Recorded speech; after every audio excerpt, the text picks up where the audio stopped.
this gives the raw context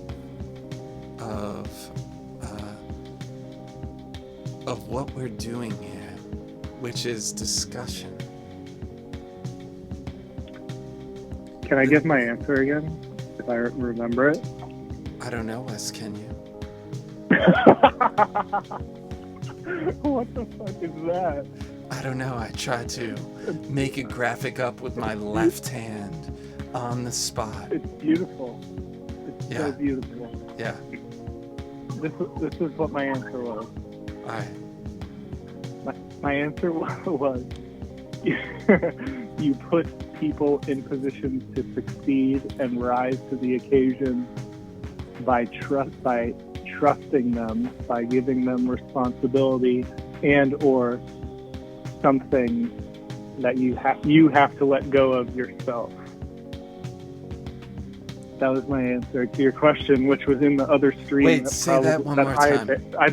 Say it one more time. Oh. I'm testing you. Well, repeat the question for anybody who doesn't remember by now. Oh, you want me to sure repeat the question? Google You it? don't think I remember my question? All right. No. Okay, so here's my question. How, as an individual, can you elicit a kind of response that is meta-normal from another individual that brings out the best in them as an individual? And why I keep saying individual is because I want an acknowledgement that it is not a universal concept, that people go through different experiences and have different needs on this planet. And so I'm wondering, how can you take a universal approach to eliciting an individual response in each human being that brings out the best in their capacities for the lifetime that they've chosen to incarnate in? Is that detailed enough for you? Wow.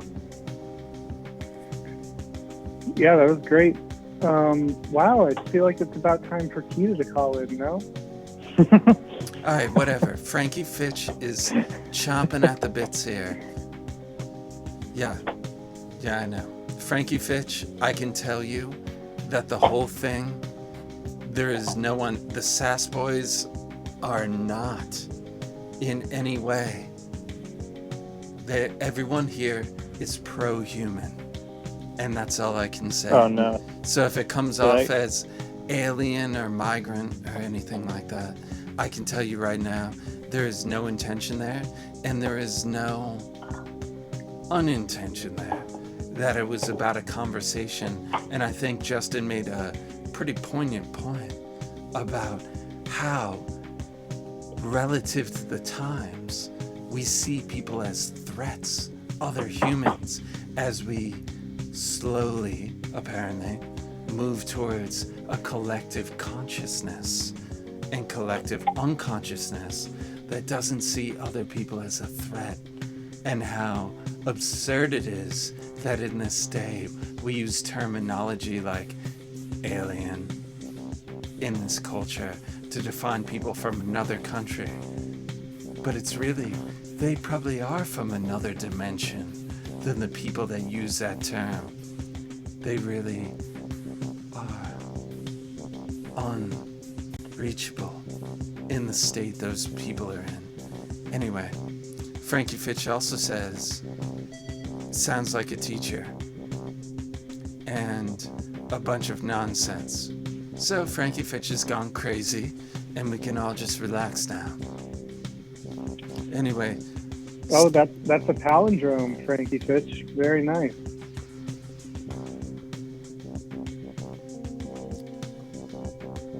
A man, a plan, a can. A canal, Panama. Do you know what a palindrome is, Tollzar? Yeah, I do. Yeah, Frankie Fitch is... Yes, I do. Thank you, Wes. Frankie Fitch is heating it up right now. I know. Frankie Fitch has got a broom and a mop in each hand.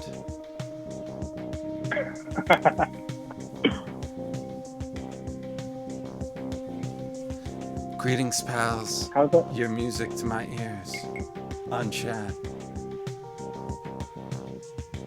All right, Sass Yeah, who is Boys. Greetings Pals, I wonder? I don't know. I know that Greetings Pals is one with the bro-heathen. Greetings Pals has Should been we get there off? since the beginning. Greetings Pals is the Obi-Wan Kenobi of this show when Star Wars was not owned by Disney. The Yeah. good old days. I'm like the Adam Driver of our franchise. Adam Driver? Yeah. Oh yeah. You take those atoms and you split them and you drive them into nuclear fusion. Yeah. He's just broadcasting undisclosed location. All right. Justin doesn't know he's on the internet right now. Justin, you're on air. I do. I'm in multiple places at once. Interdimensional travel. We got a box of OJ, folks. We also we have could say Wes. intradimensional.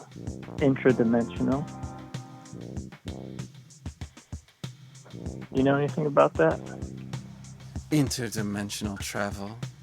Justin, are you asking me? Intradimensional.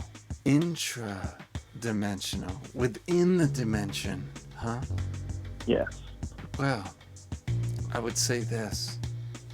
Within one dimension holds the framework of lessons. One's consciousness starts like a drop of water in a still pond.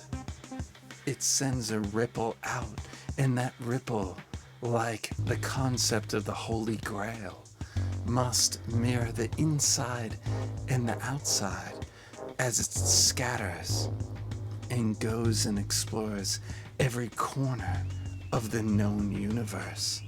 So yeah, intra-dimensional travel is essentially Holy Grail work.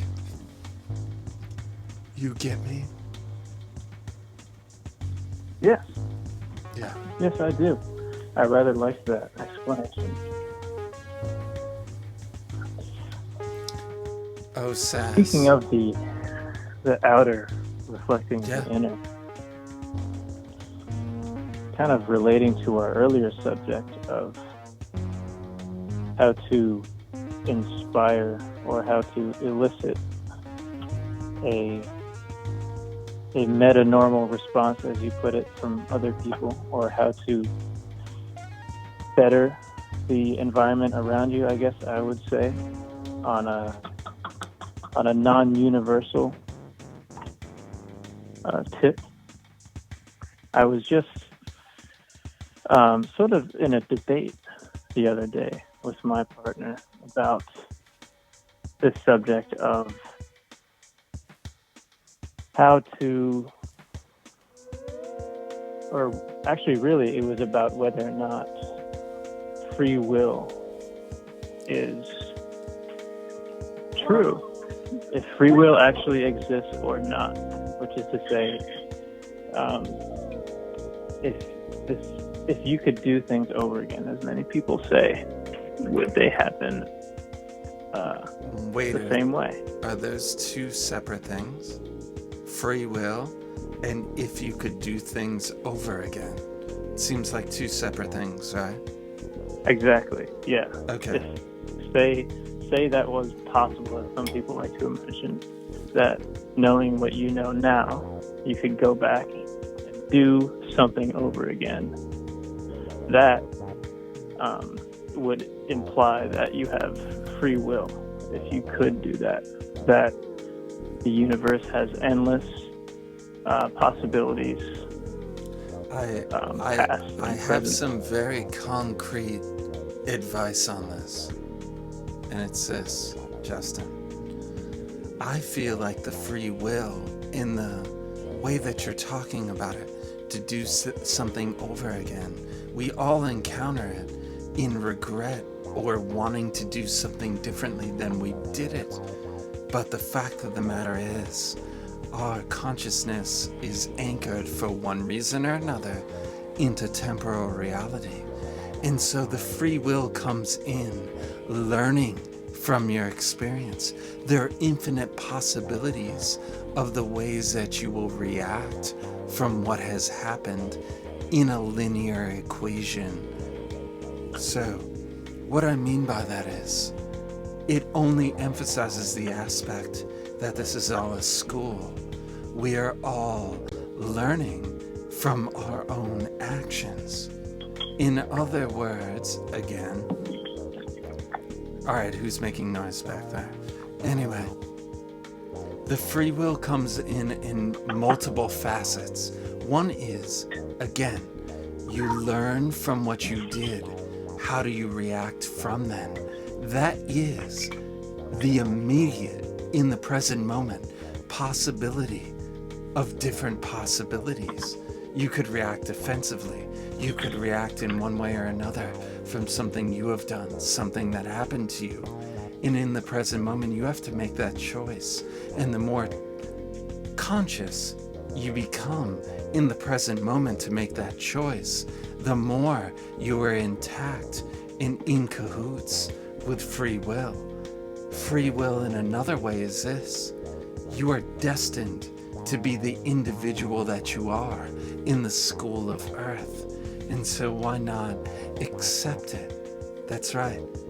If you accept who you are in this school, you have creative free will from there.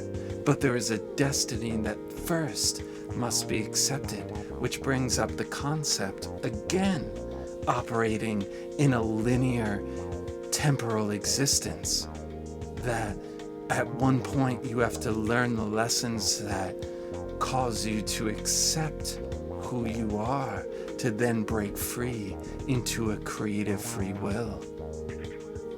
You get me so far?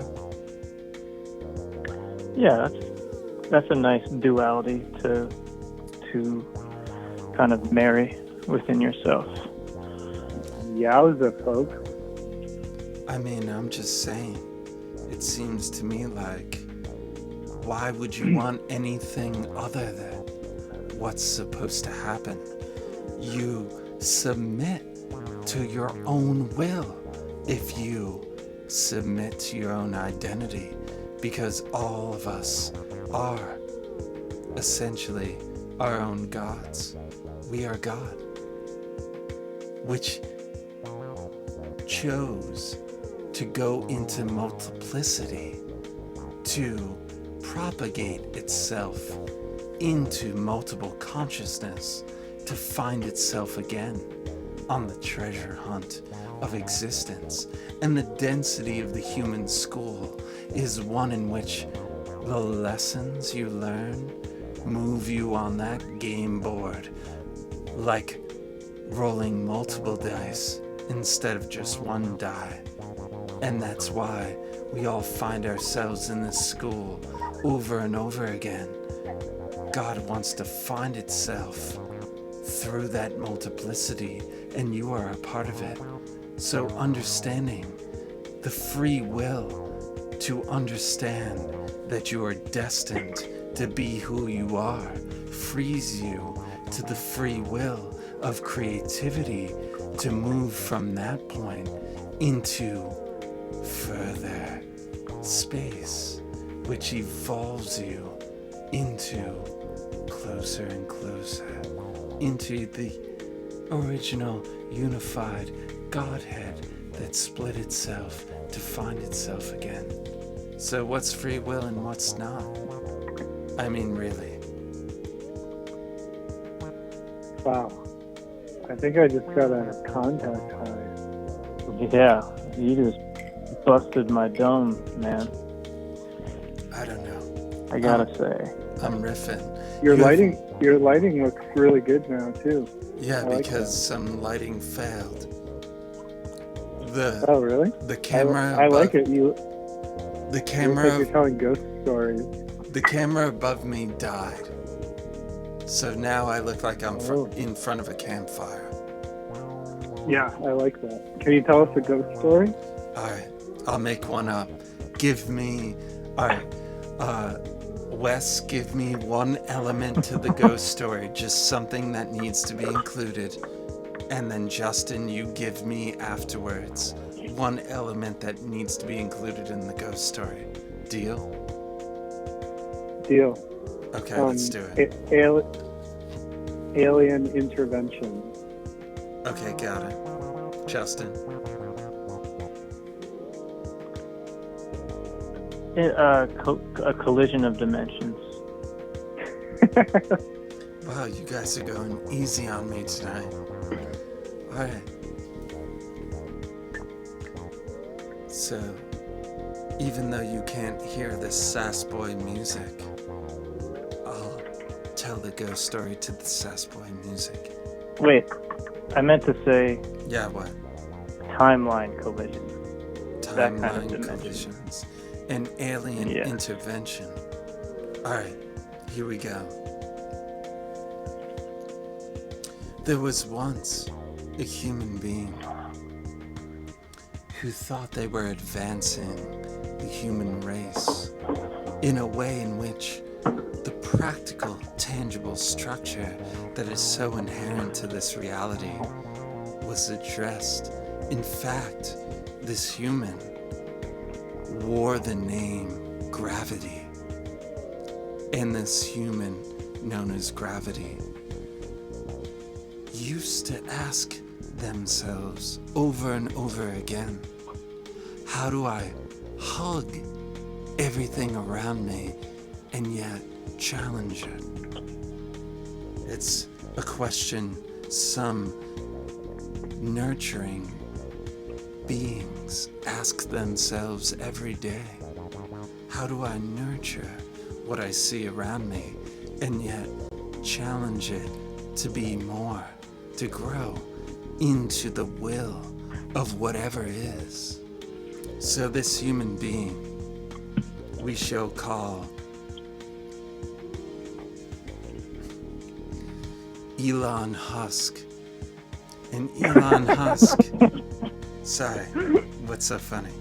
Anyway, Elon Husk found themselves with innumerable resources to address this question.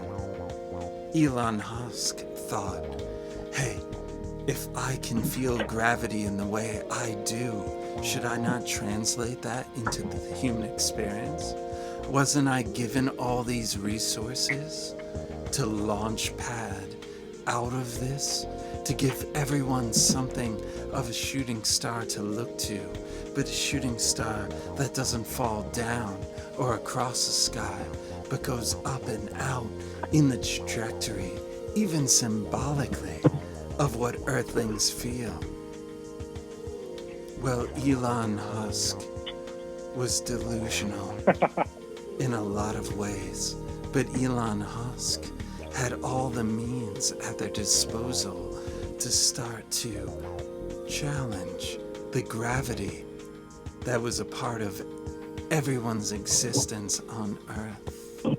And everyone started to get on board. They were like, hey, just because you're aiming for this anti-gravity, I can get on board. And everyone started to symbolically look for the anti-gravity in their own lives. Elon Husk, though, had integrity. So the very first experiment that Elon Husk had to create a tangible material vessel that could take everyone out of their own gravity, they decided to ride in themselves, to not put some weird astronaut in there. So it let me fast forward to the first time Elon Husk decided to leave the Earth's atmosphere, feeling every essence of its gravity. And I'll tell you right now, in this ghost story, that this is the essence of the ghost story. Elon Husk did all the mathematics. Elon Husk learned what gravity was, And that gave Elon Musk the ability to transcend the laws of gravity because they understood the laws. Not like some reckless teenager that was born into Northern California. Elon Musk decided they would embrace all the gravity around them. Anyway, so from there, let's fast forward again to this takeoff. Elon Musk takes off into hyper outer space. Hold on. Hyper outer space.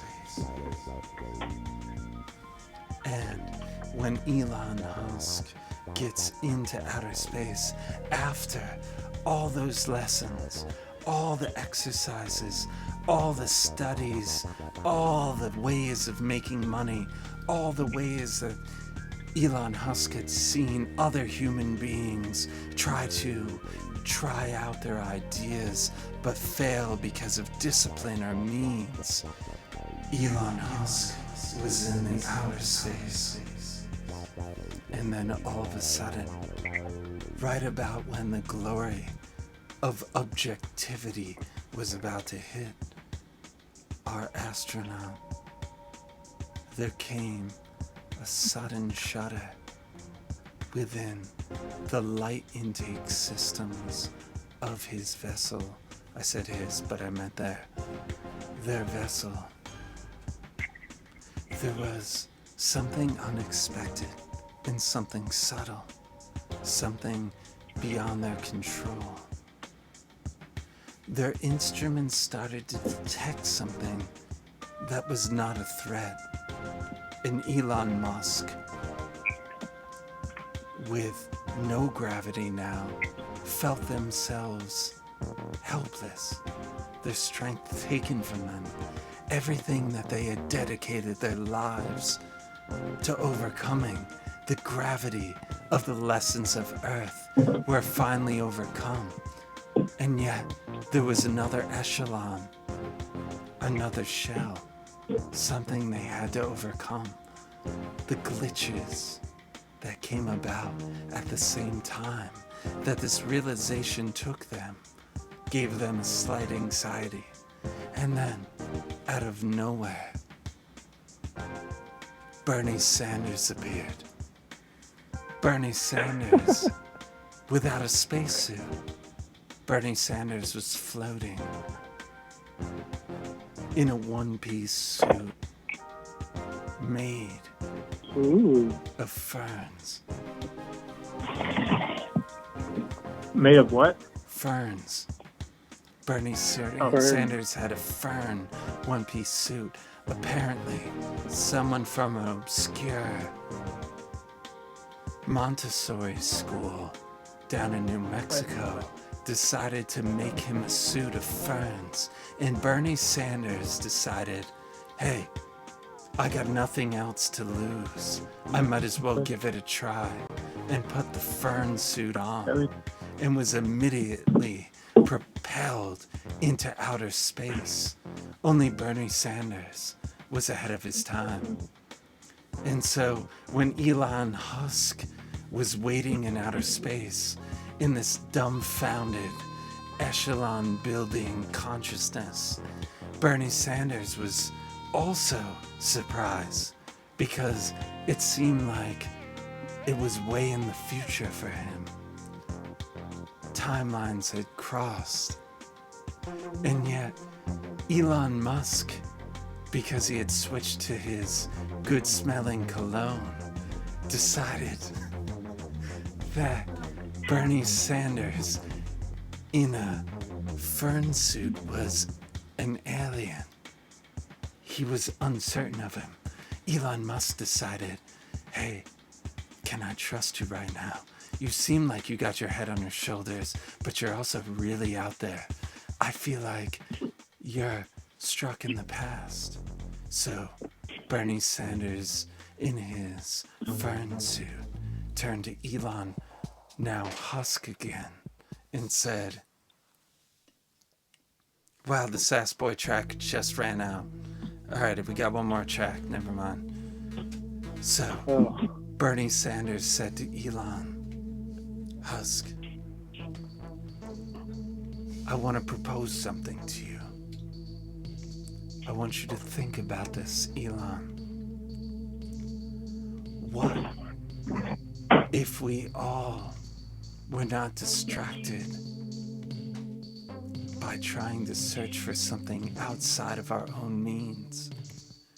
What if we could be somewhat satisfied on a basic rational level? What if, in some way, we had what we needed in the moment, everyone, all at once? If somehow everyone was even told that the people that were beaming down to earth, what they needed, cared. And that very recognition that other human beings were caring about where they were at, that if that somehow satisfied their needs, like barbecue chicken nuggets in the moment.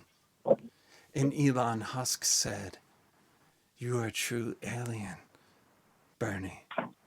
And I want to tell you right now,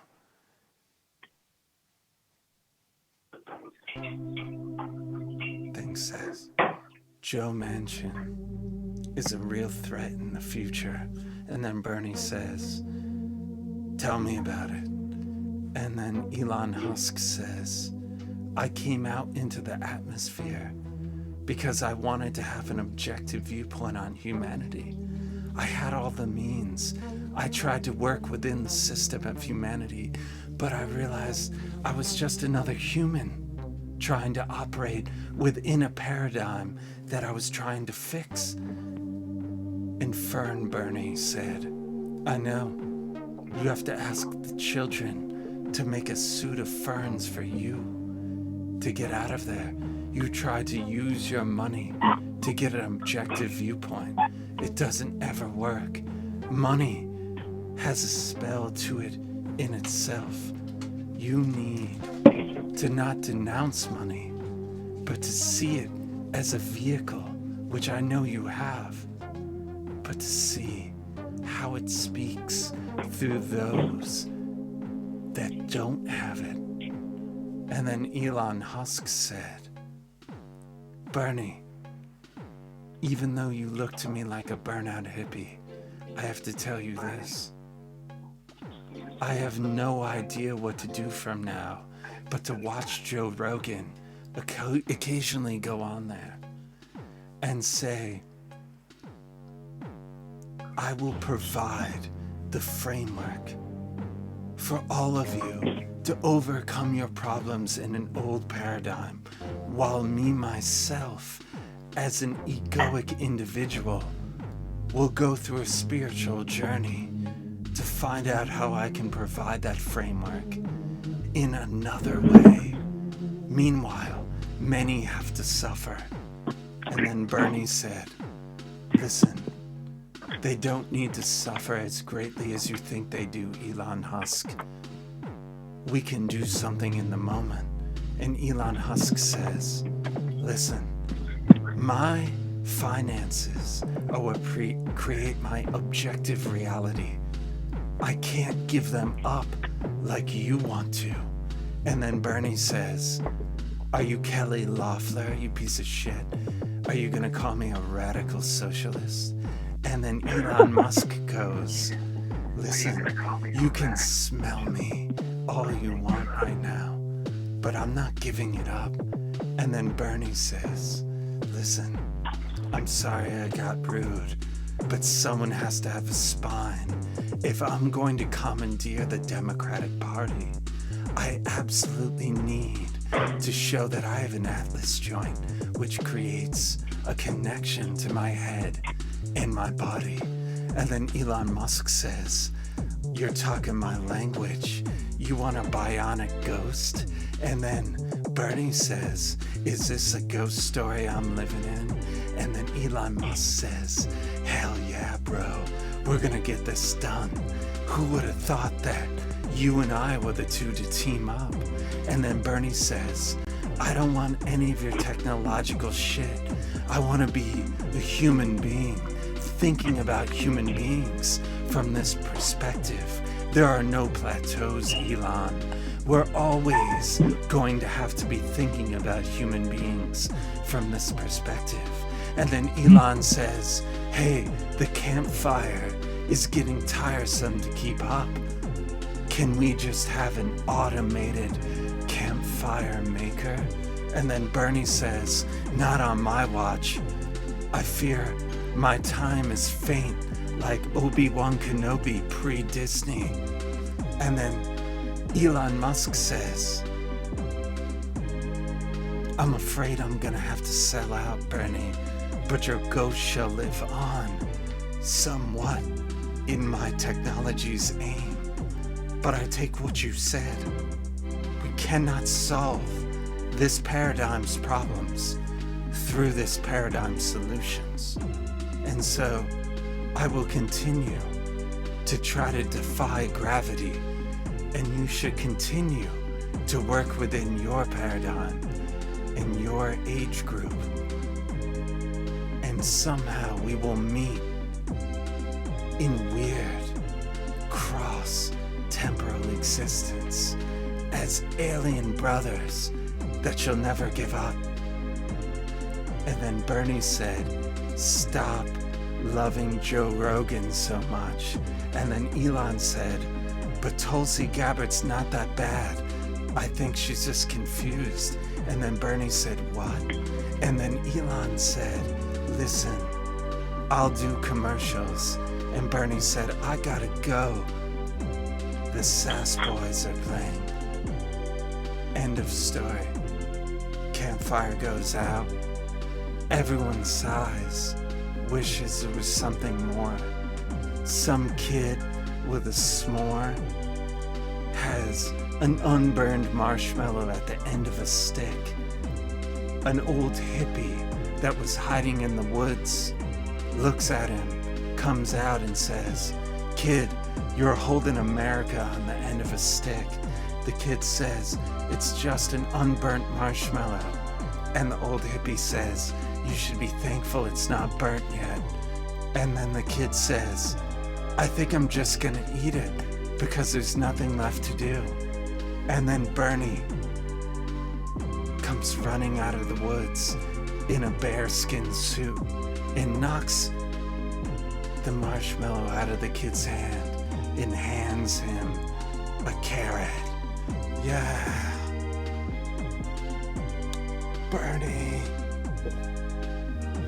Alright, that concludes our special for this evening. Sass, do you have anything to say? I have a question. Yeah, alright, go ahead. Was it Bernie who was in the bearskin suit, or our Bernie who was in the bearskin suit? I think maybe Elon Musk made a robotic Bernie in a bear suit. And Bernie was wearing an Elon Musk suit. Yeah, that's right. You're catching on. I get it. Yeah, this is an emergency snow day special. Yeah, you're watching. Alright, I'll come back on screen. Sass Boys, I love you too. Love you, Tollzar. Yeah, how are we sounding right now? You're still going, but you're literally... Hold on 1 second. Let me check this. You literally just reached the end. Right when I grabbed the phone, it died. Because that was the end of both of those files that you sent me to mock your live existence. Wow. What timing, huh? Yeah, I know. Oh my God, did we really do a 2-hour show like this? I have no idea where I was. Have I really been on a call with you for 1 hour and 37 minutes? It would appear so from my phone's tally. Yes. Wow. This has been mind changing for me. All right, I hope everyone has had a good night for the emergency snow day special from my camper. And Before RuVM, you sign, you all owe RuVM an apology. Okay, what's up, Wes? I just have to take care of some show business as the official show PA before the show ends. Yeah, go ahead. Yeah, I'd like to thank and apologize to RuVM. And then we'd also like to just say that the show is brought to you by DiGiorno Frozen Pizza. You can go to DiGiorno.com/Tollzar to get a deal on your first week of free frozen pizza deliveries. And then another one of our sponsors is TGI Fridays Boneless Chicken Nuggets. And you can go to the TGI Fridays website, look up their products, and look up boneless chicken nuggets, and enter the promo code Tollzar Eat at checkout, and you will get 20% off your first order of chicken nuggets from TGI Fridays. Thank you, Wes. And that's also on that same link. You can click on Sponsor Chick, which is you get a little chicken that you can see roaming around, and then you can actually sponsor a bioengineered worker from Amazon systems that uses that metal hook to grab your little chick's leg and pull it into the grinding system. And if all of you out there have ever played a claw game at an arcade, it's very close to that, because you can do a virtual takeover of that virtual Amazon worker, and you can just grab the leg of the chick, and if you get it in there and you get it into the grinder, you get an additional 5.24.66666% off your next boneless chicken purchase. All right, that's all we have for today. We love you all. Welcome. Love y'all. Yeah, thanks, Justin. Yeah. Love you both deeply. I want to shout out to RuVM, Wesley, Justin, Frankie Fitch, Steffi Puff, Abner the Ghost. I want to thank Nosferatu Loves You. I want to thank Greetings Pals, of course. Greetings Pals. Again, if I haven't, BBB, for sure.